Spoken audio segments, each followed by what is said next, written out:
The Ghost and Mrs. Muir is a 1947 American romantic fantasy film starring Gene Tierney and Rex Harrison. It was directed by Joseph L. Mankiewicz, and is based on a 1945 novel written by Josephine Leslie under the pseudonym of R.A. Dick. In 1945, 20th Century Fox bought the film rights to the novel, published only in the United Kingdom at that time. It was shot entirely in California, mainly around Stillwater Cove. Plot: in Britain in the early 1900s, recently widowed Mrs. Lucy Muir moves to the seaside village of Whitecliff despite the disapproval of her in-laws. She rents a house there named Gull Cottage, although it has a reputation as being haunted by the spirit of a seaman who committed suicide there.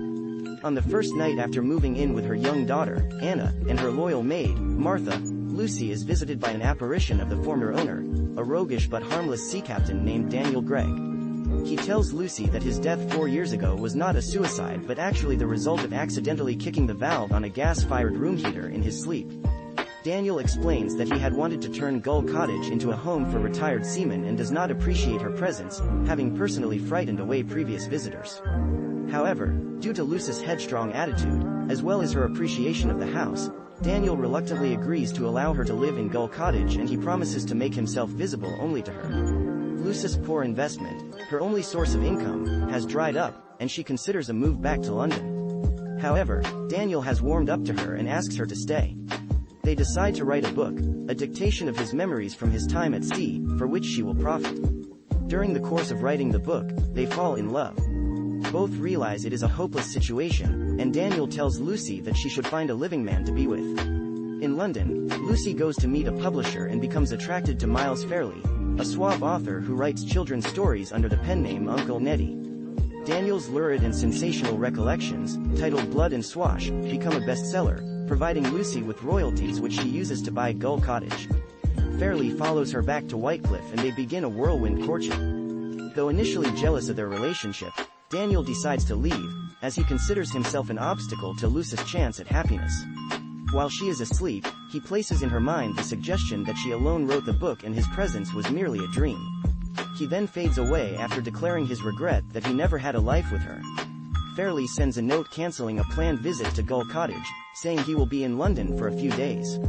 Later, Lucy visits London to sign a contract, and obtains Farley's address in the city from the office clerk with the purpose of paying a surprise visit. However, on this visit she discovers that Fairley, who is not at home, is already married with 2 children, and his wife tells her that Fairley has romanced other women in the past. Heartbroken, Lucy returns to Whitecliff to spend the rest of her life as a recluse, with Martha looking after her. Anna, now at university, returns with a Royal Navy lieutenant she plans to marry. In the course of a conversation with her mother, Anna reveals that she too had seen Daniel, whom she regarded as a childhood friend, and knew about her mother's relationship with Uncle Neddy. Lucy in turn reveals that Fairley has become fat, bald, and a heavy drinker, abandoned by his wife and children. After Anna leaves, Lucy realizes that Daniel was in fact real. Many years later, now ailing and under a doctor's care, Lucy still pines for Daniel. She complains to Martha that her arm hurts and rejects the glass of hot milk Martha has brought for her. After Martha leaves the room, Lucy takes a sip, but the glass falls to the floor as she dies. Daniel comes back for Lucy, whose young spirit takes his hands and leaves her aged body. They gaze lovingly at each other, then walk arm in arm out of the house into an ethereal mist. Cast: Gene Tierney as Lucy Muir, Rex Harrison as Captain Daniel Gregg, George Sanders as Miles Fairley, Edna Best as Martha Huggins, Vanessa Brown as Anna Muir. As an adult, Anna Lee as Mrs. Fairley, Natalie Wood as Anna Muir.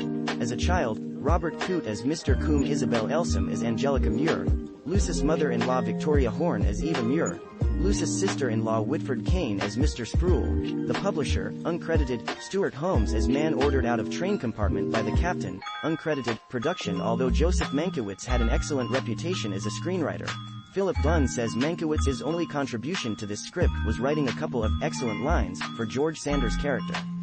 Sanders' casting came about when Richard Ney, the original actor playing the role, was fired for being inadequate in the part. Bernard H.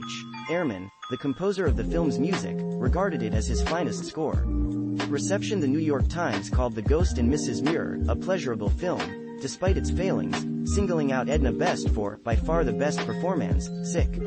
In the writer's opinion, Harrison, has such an ingratiating personality that this compensates in large measure for the lack of characterization in his role, but Tierney is a pretty girl, but has no depth of feeling as an actress. Variety, on the other hand, praised the actors in the film unreservedly. Jean Tierney gives what undoubtedly is her best performance to date. It's warmly human. The out-of-this-world romance pulls audience sympathy with an infectious tug that never slackens. In his role as the lusty, seafaring shade, Rex Harrison commands the strongest attention. Philip Dunn's script lards the R.A. Dick novel with gusty humor and situations that belie the ghostly theme. Dialogue makes full use of salty expressions to point up chuckles. The film holds a 100% rating on Rotten Tomatoes, with an average critic rating of 8.23/10. Awards. Charles Lang received a 1947 Academy Award nomination for his black and white cinematography on the movie. The film is recognized by American Film Institute in these lists: 2002, AFI's 100 Years, .100 Passions number 73 2005, AFI's 100 Years of Film Scores, nominated 2008, AFI's 10 Top 10. Nominated fantasy film adaptations to other media. The Ghost and Mrs. Muir was adapted as an hour-long radio play on the December 1, 1947 broadcast of Lux Radio Theatre with Charles Boyer and Madeleine Carroll, and was adapted on the August 16, 1951 Screen Directors Playhouse with Boyer and Jane Wyatt. A 90-minute adaptation by Barry Campbell of the novel was broadcast on BBC Radio 4 on the 21st of December 1974 with Brian Pringle as Captain Gregg, Gemma Jones as Lucy Muir, and Philip Bond as Miles. From 1968 to 1970, a TV series titled The Ghost and Mrs. Muir, starring Hope Lang and Edward Mulhare, aired on NBC and then ABC. It had the same premise and main characters as the book and film, but it was a situation comedy, downplaying the romantic fantasy elements and focusing on broad humor. The time and setting were changed, with the action taking place in a contemporary American coastal town, although the ghost was portrayed as being from the Victorian era. For the series, Mrs. Muir's first name was changed from Lucy to Carolyn, and the children's names were changed from Cyril and Anna, in the original novel, to Jonathan and Candace. In April 1994, Variety continued its reporting on Sean Connery's being slated to play the captain in a version of the story for 20th Century Fox. The project was still in the pipeline. In 1997, on June 3, 2005, a musical based on the film in the book, written and directed by James J. Mellon, had its world premiere at the NoHo Arts Center in Los Angeles. Variety gave it a mixed review. DVD and Blu-ray releases. The film was released on Blu-ray in 2013 by 20th Century Fox after being selected in Fox's Voice Your Choice promotion. It previously was released on DVD as part of the 20th Century Fox Studio Classics collection. See also List of ghost films. References. External links. The Ghost and Mrs. Muir at IMDb. The Ghost and Mrs. Muir at AllMovie. The Ghost and Mrs. Muir at the TCM Movie Database. The Ghost and Mrs. Muir at the American Film Institute Catalog. Streaming audio. The Ghost and Mrs. Muir on Lux Radio Theatre. December 1, 1947. The Ghost and Mrs. Muir on Screen Directors Playhouse, August 16, 1951.